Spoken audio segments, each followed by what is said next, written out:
Hello, kamusta? Magandang umaga. Ako nga po pala si Binibining Rinilin All, Section 2D.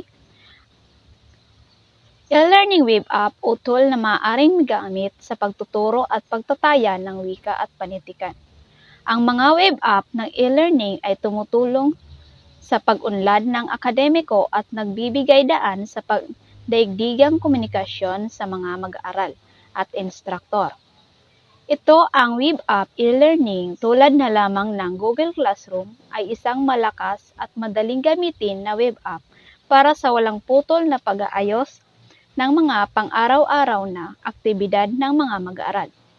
Higit pa rito, pinapayagan ko ng tool na ito na kumuha ng mga online na klase, mamahagi ng mga materyales sa kurso, magtalaga ng mga pagtatasa, subaybayan ang pag-unlad ng mga mag-aaral, magpadala ng feedback at iba pa, mula saan man sa anumang oras.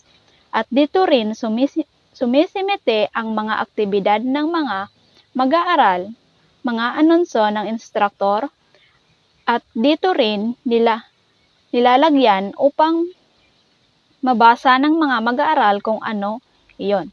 Ang sunod naman ng web app e-learning ay ang Animoto, ay isa sa pinakamahusay na mga digital na app na nagbibigay daan sa inyong lumikha ng mga kapansin-pansing video upang mapabuti ang antas ng pag-unawa ng mga mag-aaral. Binibigyang daan ka nitong lumikha ng audiovisual na content gamit ang isang educational video maker na sumusuporta sa mga mag-aaral na nagpapakita ng aktibong pakikilahok sa online na silid-aralan. Thank you for watching.